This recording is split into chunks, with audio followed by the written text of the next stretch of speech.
Hello my dear students, once again welcome to Logic and Philosophy online classes. Let us continue with chapter 3. In the previous video, I explained to you about what is hypothesis, what is the nature and characteristics of hypothesis, and what is the relation between hypothesis and induction. In this video, I'll explain you what are the stages of hypothesis. Well, there are four stages of hypothesis. सबसे पहला stage है the stage of observation. Okay, the first stage of hypothesis is observation of facts through which we come in contact with the external world. Observation के through से हम लोग external world को contact करते हैं. Now मैंने बहुत बार आप लोगों को समझाया है what does observation means. Observation means to perceive something with a definite purpose. एक पर्पस के लिए हम लोग किसी चीज़ को जब परसीव करते हैं that is known as observation. So for example, अगर हम लोगों को एक केस सॉल्व करना है, कोई भी केस हो, मे बी से रॉबरी का केस हो, ठीक है, जैसे किसी घर में चोरी हो गया, ओके, ऐसा कोई केस हो, तो सबसे पहले we will call the police. And what the police will do, police को तो सब कुछ पता नहीं है, may be this is the first time he is coming to that house और that locality. So first how he or she will start his investigation.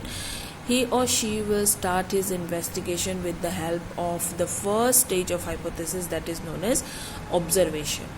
सबसे पहले किसी केस को सॉल्व करने के लिए हम लोगों को ऑब्जर्व करना ज़रूरी है कि उस घटना स्थल में या फिर उस प्लेस में, उस इंसिडेंट में क्या हुआ है. We have to observe each and everything minutely. After observing, okay, clear, समझ में आया what is observation? The first stage of hypothesis is observation. किसी भी केस को सॉल्व करने के लिए हम लोग सबसे पहले ऑब्जर्व करते हैं. अगर हम लोग ऑब्जर्व नहीं करेंगे तो हम लोगों को पता ही नहीं चलेगा कि उस केस में क्या हुआ है या फिर उस जगह में, उस एनवायरनमेंट में क्या हुआ है, right. So to solve any case सबसे पहले we have to observe the fact. Now the second stage of hypothesis is formation of hypothesis. Okay, the second stage is formation of hypothesis. After observing all the facts or all the evidence which we get from that circumstances or that environment, then we start making hypothesis. Hypothesis मैंने आप लोगों को पिछले video में समझाया था. hypothesis का मतलब है अंदाज़ा लगाना. हम लोग बहुत सारे अंदाज़ा लगाते हैं. Those hypotheses are also known as provisional supposition. Provisional मतलब for the time being, वो ट्रू नहीं होता, सच नहीं होता.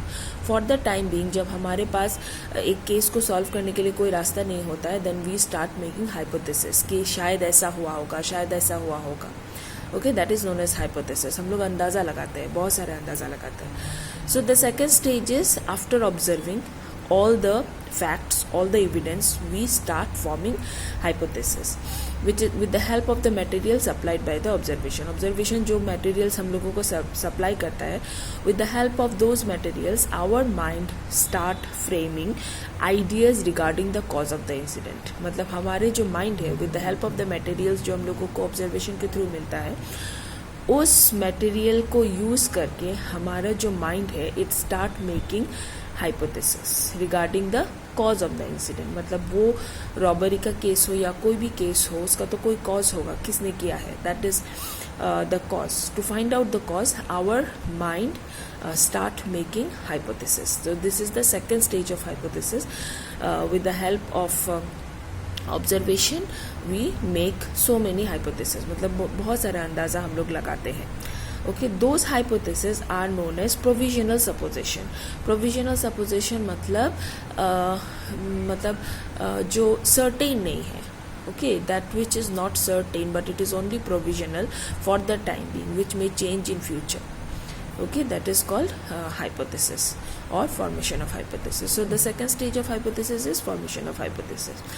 The third stage of hypothesis is deduction. What is deduction? जो provisional supposition हम लोग बनाते हैं, okay, all these hypotheses are not true, right? after observing, our mind makes so many supposition. Okay like may be अगर robbery हुआ है तो हो सकता है कोई जान पहचान का हो, वन सपोजिशन. हो सकता है कोई खिड़की से घुस गया हो, सेकंड सपोजिशन. हो सकता है कि it's a gang of serial robbery thieves, ये थर्ड सपोजिशन. सो इस तरह का बहुत सारा सपोजिशंस हम लोग बनाते हैं. कैसे रॉबरी हुआ, कैसे अंदर घुसे लोग, कैसे घर के लोगों को बेहोश किया या कुछ भी. सो बहुत सारे सपोजिशन हम लोग बनाते हैं, पर ये सारे सपोजिशन तो सच नहीं होता है, right. So from all this supposition that which is relevant to the case, जो केस के साथ मैच कर रहा है, जो केस के साथ ज़्यादा रेलिवेंट है, उसको हम लोग डिड्यूस करते हैं. Means we deduce those hypotheses from big chain of hypothesis. We deduce some important relevant hypothesis. Okay, that is called the third stage, that is known as stage of deduction. Those important hypotheses are considered to be the conclusion. Okay, now the fourth one is verification. Now जो conclusion हम लोगों ने निकाला है, the cause, जो cause हम लोगों ने निकाला है ना, वो सच है कि झूठ है, वो राइट है कि रॉन्ग है, that we have to verify. We have to verify those deduced conclusions. See, it means that the fourth stage is verification. It means that the deduced conclusion should match with the facts, then the hypothesis is true. If it does not match with the facts, then the new hypothesis will be made. So बहुत सारे जो hypothesis हम लोग बनाते हैं, उसमें से कुछ relevant important hypothesis को हम लोग deduce करते हैं as conclusion. उसके बाद उसको हम लोग match करते हैं with the circumstances.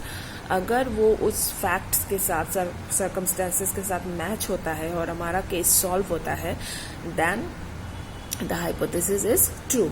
और अगर हमारा केस सॉल्व नहीं होता है, if it does not match with the facts, the conclusion जो हम लोगों ने hypothesis, different stages of hypothesis के थ्रू निकाला है, अगर that it is not matching with the fact, then तो हमारा केस सॉल्व नहीं होगा, right. इसलिए हम लोग नया hypothesis बनाएंगे. Okay, clear?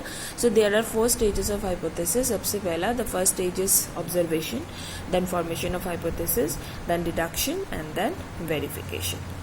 Okay, I hope आपको समझ में आया होगा. मैंने बहुत ही सिंपल तरीका से समझाया है. फिर भी अगर कोई confusion हो, then you can ask me again.